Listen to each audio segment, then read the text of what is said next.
Berdasarkan data dari Badan Pusat Statistik atau BPS, pengeluaran pada biaya pendidikan secara konsisten menjadi salah satu penyumbang inflasi tahunan di Indonesia. Yang artinya, biaya sekolah anak tidak hanya naik, akan tapi naik secara sistematis. Nah, kenaikan sistematis ini merupakan kenaikan yang terjadi terus-menerus, teratur, dan mengikuti pola tertentu, yang tidak hanya naik sekali, lalu turun lagi secara acak, dan seringkali melampaui kenaikan pendapatan rumah tangga.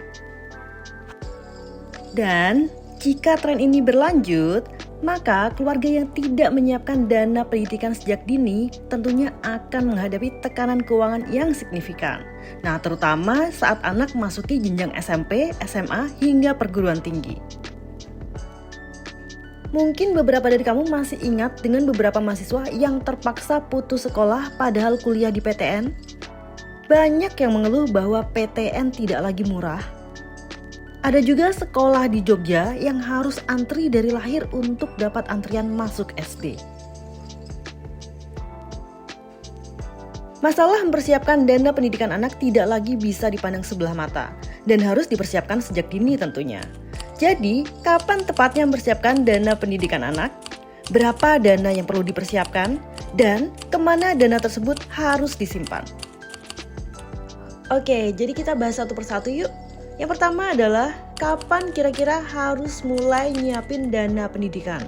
Sebenarnya yang realistis adalah nyiapin dana pendidikan secepat mungkin setelah punya tujuan yang jelas. Ketika pasangan sudah memiliki rencana buat punya anak di masa depan dan juga sudah punya rencana mau nyekolahin dan juga mau ngulain anaknya di mana, itu bisa langsung kok dieksekusi buat nyiapin dana pendidikannya. Contoh yang lain juga bisa mulai nyiapin waktu sudah hamil. Nah, ketika sudah hamil nih, biasanya sudah mulai berangan-angan tentang masa depan anak, ya enggak? Selain itu, pasangan juga dapat mempersiapkan dana pendidikan anak sejak lahir. Nah, ini sering banget dianggap sebagai waktu yang paling ideal kalau misalkan ngomongin tentang perencanaan dana pendidikan anak. Kenapa sih kok kita perlu nyiapin dana pendidikan jauh-jauh hari? Kalau bisa secepat mungkin disiapin. Seperti yang tadi kita sudah bahas, selain pendidikan itu penting, biaya pendidikan secara historis naik secara sistematis setiap tahun dan juga sering disebut sebagai inflasi pendidikan. Kalau orang tua sudah nyiapin dana pendidikan jauh-jauh hari, nah orang tua akan memiliki waktu lebih panjang buat nyiapin dana pendidikan yang bakal bantu bernafas lebih panjang dan lebih fleksibel dalam mengelola keuangan. Selain itu, kalau misalnya kita ngomongin tentang konsep time value of money, di mana uang saat ini jauh lebih berharga dibandingkan uang di masa yang akan datang. Nah, kenapa? Karena ada inflasi, ada bunga yang harus diperhitungkan. Jadi kalau misalkan orang tua sudah mulai lebih cepat, dana pendidikan akan berkembang lebih cepat juga. Jadi semakin cepat buat nyiapin maka akan semakin baik. Nah, semakin cepat mulai maka semakin kecil juga loh jumlah uang yang perlu disisihkan untuk ditabung atau diinvestasikan untuk biaya pendidikan anak tiap bulannya. Gimana? Mau dihitungin juga?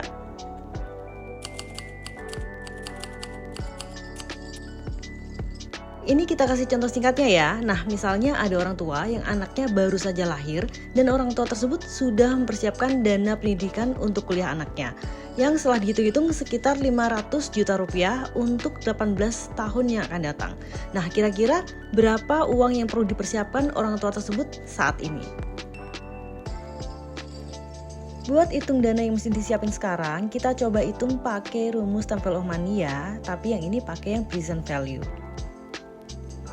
Setelah dihitung dengan asumsi biaya pendidikan naik 5% per tahun dan orang tua juga merencanakan biaya kuliah untuk 18 tahun yang akan datang, so uang yang perlu disiapin sekarang untuk ditabung adalah sekitar 207 juta rupiah. Lumayan juga ya. Sekarang pertanyaannya adalah kalau misalkan nih kita nggak mau nyiapin dana di awal sekaligus, tapi maunya nabung per bulan aja gitu, kira-kira bisa nggak? Bisa dong, bisa banget malah. Mau ngitung lagi? Nah, kali ini kita bakal ngitung pakai rumus future value dengan anuitas. Tenang aja, rumusnya nggak ribet kok. Abis ngitung pakai future value dengan anuitas, kita bisa hitung tabungan per bulannya. Nah, ini walau kita rumusnya pakai tahunan, tapi kita hitungnya lagi ya dengan asumsi compounding bulanan ya, jadi memang beda. Dan hasilnya adalah orang tua cukup menabung Rp1.432.000 per bulan selama 18 tahun buat dapetin 500 juta di 18 tahun yang akan datang. Jadi, kamu mau pilih yang mana? Yang langsung gede di depan atau mau nyicil aja per bulan? Yang pasti, semua perhitungan bakal tergantung pada asumsi nilai inflasi, tingkat bunga, dan juga lama menabung. Nah, makin lama nabung atau kamu mulai lebih cepat, itu bakal bantu kamu lebih gampang ngumpulin tabungan kamu. Nah, contoh sebelumnya pada dasarnya hanya sebagai ilustrasi, kalau misalkan dana kebutuhan untuk pendidikan anak di 18 tahun yang akan datang itu sebesar 500 juta rupiah. Nah, besaran dana tentunya pasti disesuaikan dengan kebutuhan masing-masing. Pada dasarnya ketika kita membahas mengenai besarnya jumlah dana pendidikan anak yang perlu disiapkan, nah tentunya pasti jawabannya akan tergantung nih pada tujuan anak dan juga orang tua. Nah, hal tersebut bisa mencakup kira-kira mau masuk sekolah negeri atau swasta. Termasuk kalau misalkan mau kuliah, mau ke kampus negeri atau swasta. Terus juga mau sekolah atau mau kuliah di dalam negeri atau luar negeri nih. Terus pilihan lainnya adalah mau sekolah atau kuliah di Jakarta, Jabodetabek, atau kota lainnya. Nah, kira-kira biaya yang disiapin itu termasuk dengan biaya hidup atau tidak?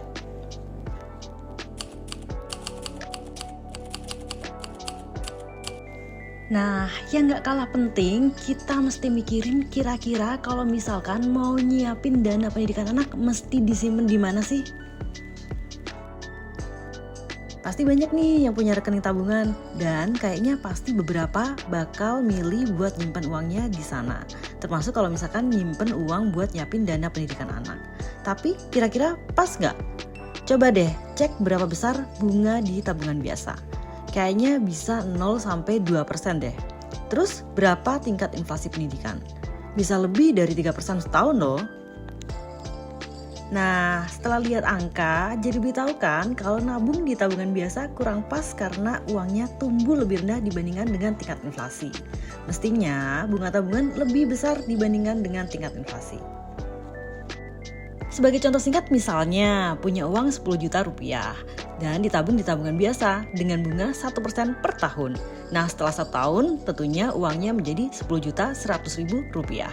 Dan kalau misalnya biaya pendidikan saat ini 10 juta rupiah dan tahun depan naik jadi 3%, biayanya jadi 10.300.000 rupiah. Masih kurang 200.000 kan?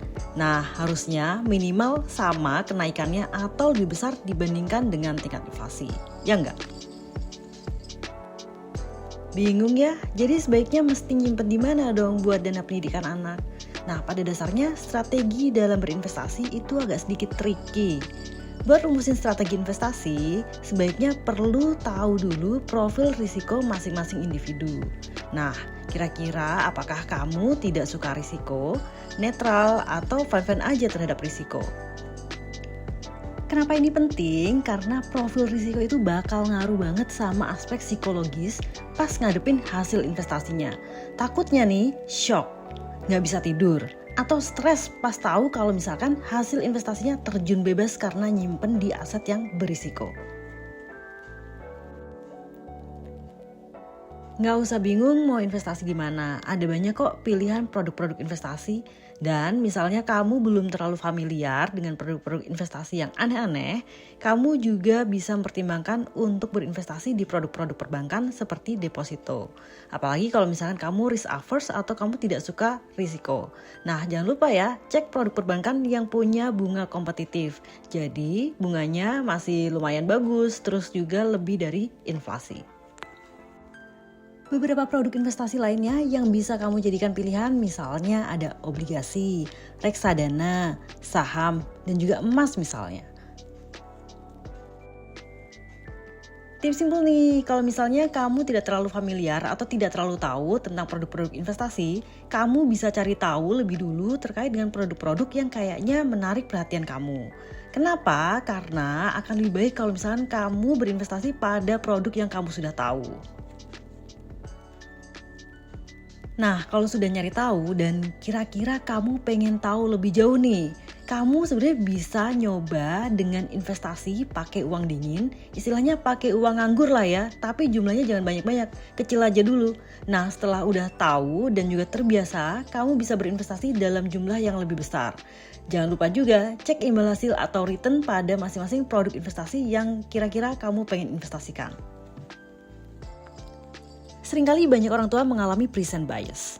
Orang tua lebih fokus pada kebutuhan hari ini dibandingkan dengan tanggung jawab 5 tahun, 10 tahun, atau 15 tahun lagi.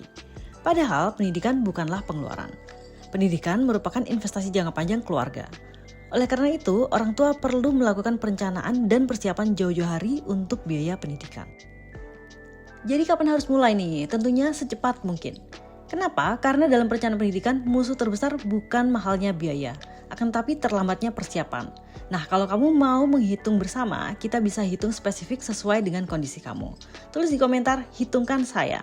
Komentar terpilih akan dikirimkan link untuk melakukan konsultasi.